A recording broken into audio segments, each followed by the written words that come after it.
Hey everybody, Mr. Dave here. Welcome back to the Buckland Public Library in Buckland, Massachusetts. We've got an awesome show for you today, but why don't we get started with a song with FJ? Hi, I'm FJ. I'm going to be playing a song with Mr. Dave.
Hey everybody, my name's Randy, and I just want to say, hey, my name's Randy.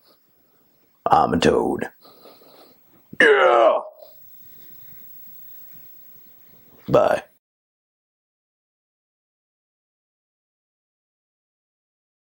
Hello and welcome to the theatre. Today we have a fantastic retro performance of The Three Little Pigs. Yes, that is right. We are revisiting our very first story, and I will be reading the part of me. So sit back, grab your popcorn, and enjoy the show.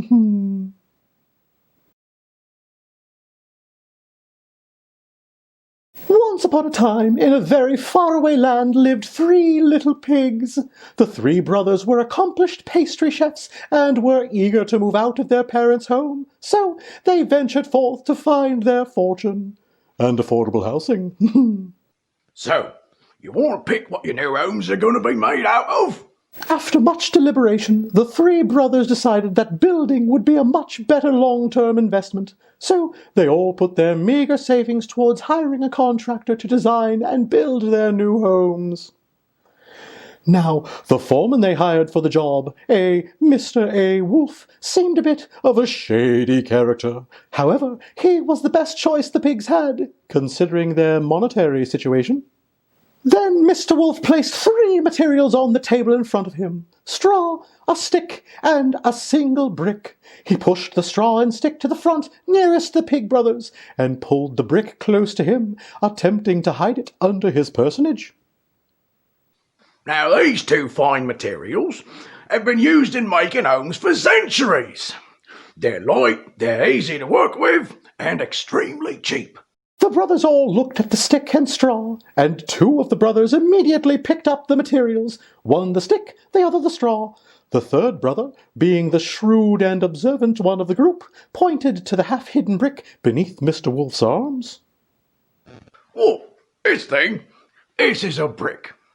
It's heavy and it's hard to work with, and much more expensive than the straw or the stick. Why not go with one of those, like your brothers here?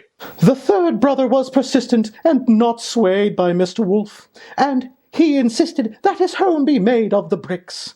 After they all agreed on designs, the brothers left the meeting, having paid for the work in advance, looking forward to the new custom homes they all soon will have. After they left, Mr. Wolfe's demeanor changed drastically. He stooped forward and maniacally rubbed his paws together, musing aloud to himself. Finally, once I have those pigs' homes built, I will easily be able to break in and steal all those yummy pastries those infernal pigs make. But what do I do about the brick home? The evil Mr. Wolfe stopped and pondered his plight. But soon enough, his wicked mind came up with a solution. I know. I'll just make a copy of his key, and then when he's asleep at night, I can take the key and break into his house. 2 weeks later, the homes were built, and the Pig brothers had all settled in, each one making mounds of delicious pastries for their store. That day, Mr. Wolfe struck. Little pig, let me in! Of course, the first pig opened the door to his straw home and curiously asked why Mr. Wolfe had returned with such a large sack and demanded entry. I'm here to take all your yummy pastries! Well, the first brother denied him entry most vociferously and slammed the door. Then I'll off, and I'll buff, and I'll blow your house down! With that, Mr. Wolfe took a deep breath, his lungs expanding and protruding like a balloon. Then he exhaled violently. The straw home simply could not stand up to this tirade and came tumbling down atop the poor brother, who passed out from fear. Mr. Wolfe then made his way to the stack of pastries and put every last morsel into his large sack. Mr. Wolfe then absconded off to the home of the next brother in his house of sticks. Little pig, let me in! The second pig opened his door to his stick home, and he curiously asked why Mr. Wolfe had returned with a partially filled large sack and demanded entry.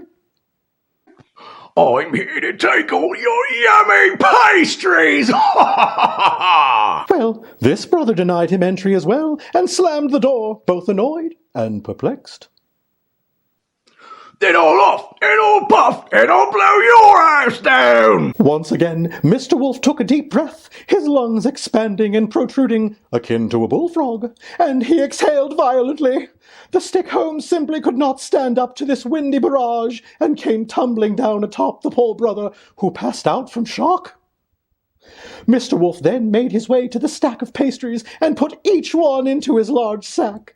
Mr. Wolfe then gleefully gallivanted off to the home of the third brother in his home of bricks. Little pig, let me in! The third pig simply yelled from his kitchen that he was not in the habit of allowing rude people into his domicile. I'm here to take all your yummy pastries!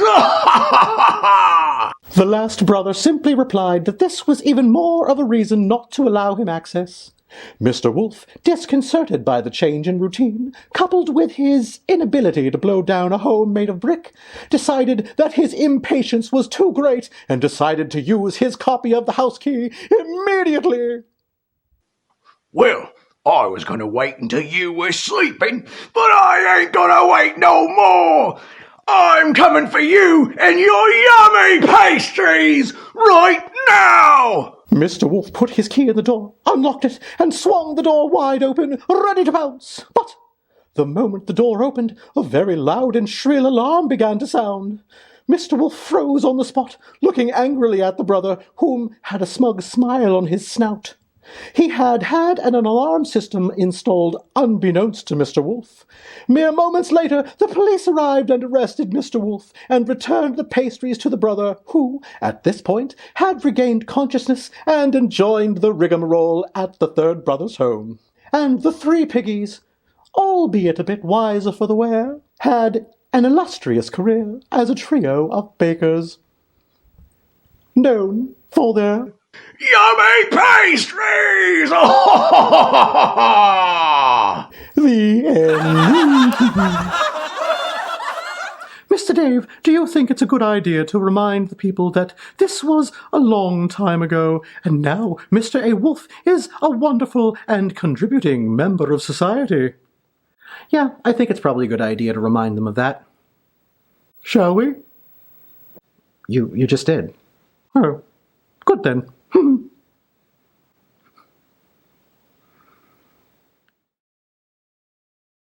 That was absolutely ridiculous. Wasn't that great? Well, I hope you guys had fun. I know I sure did. And now I've got one more song for you.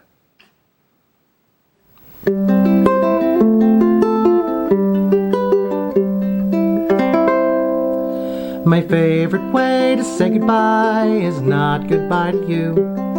Not adios, arrivederci, sayonara, or adieu. My favorite way to say goodbye, the best way that I knew. My favorite way to say goodbye is to say that I love you. See you next time, guys.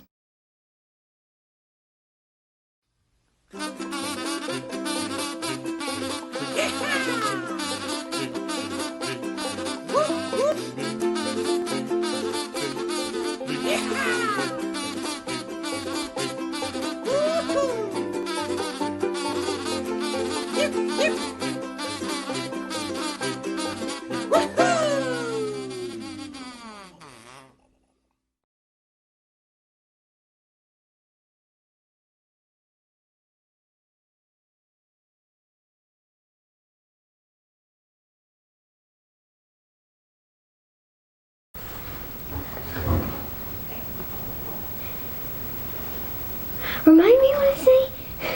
Bears reminded. Oh. Having paid for the work in advance. Take two. He stooped forward, maniacally rubbed his. Well, the first brother denied every last morsel into his sarge. Decided that his impatient was.